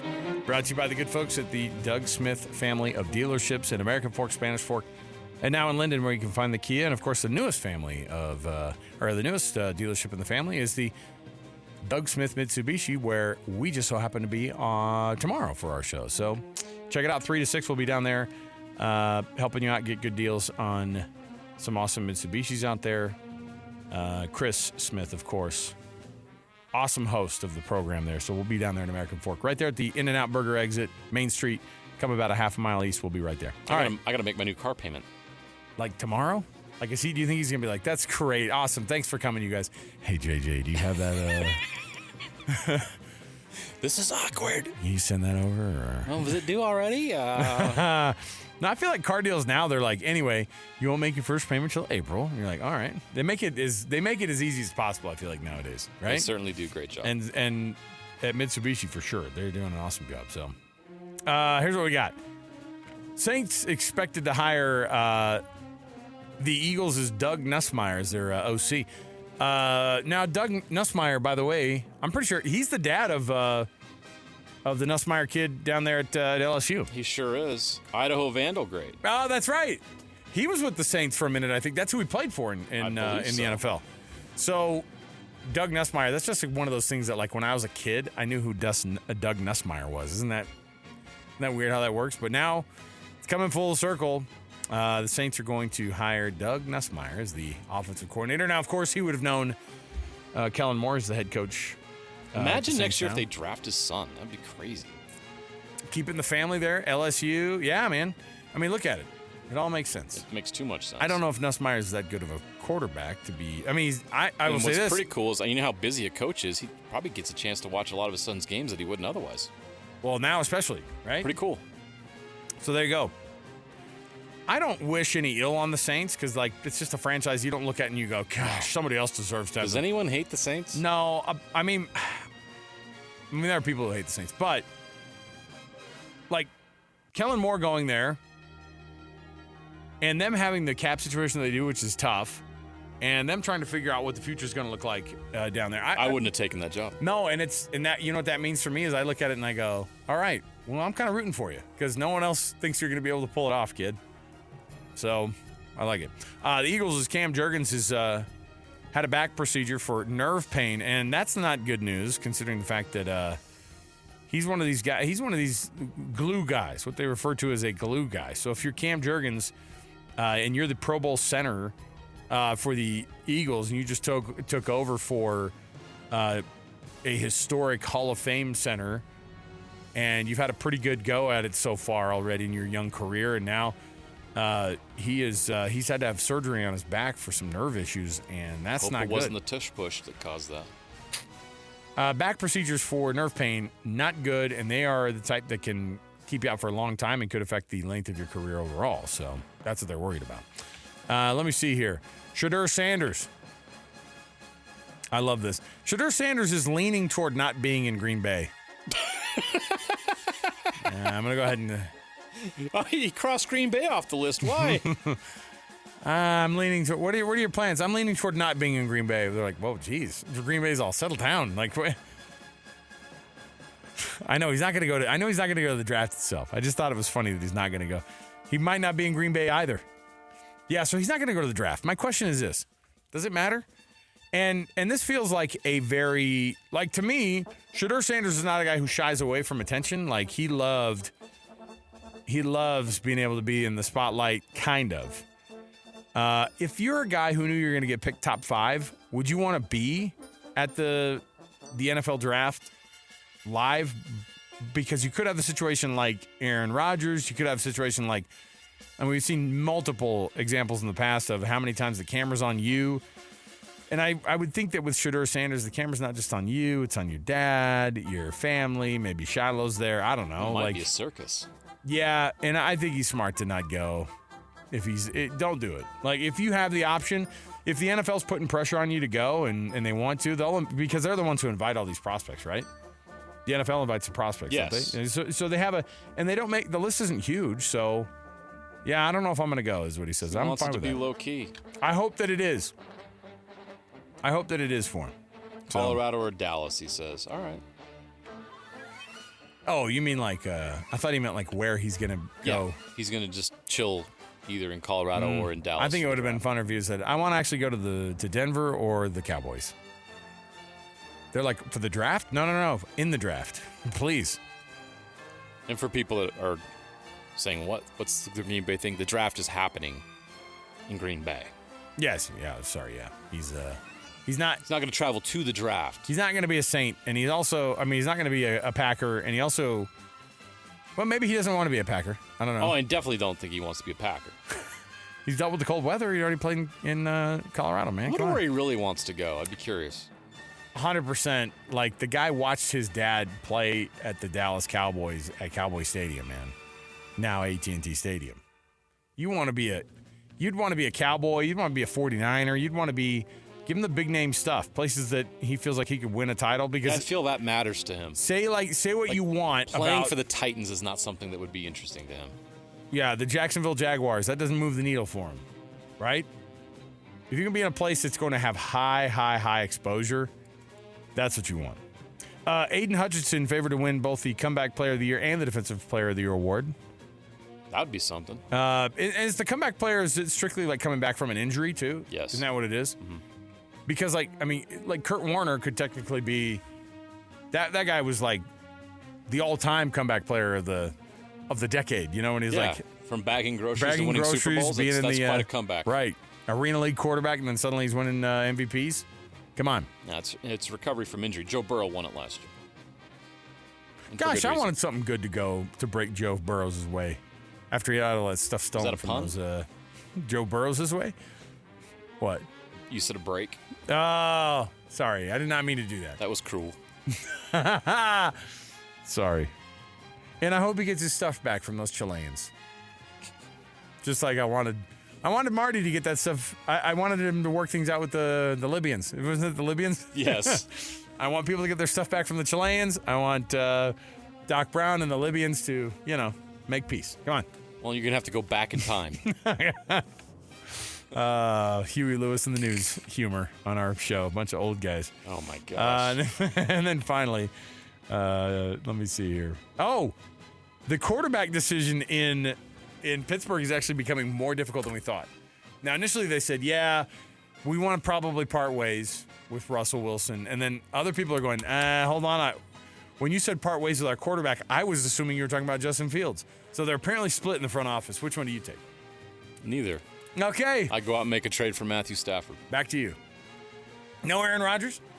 Oh, no. Oh, come on. No, thank you. All right. We'll come back.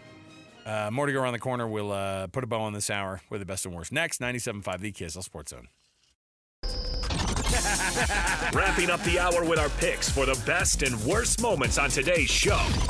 As JJ and Alex want to hear your best and worst of the day.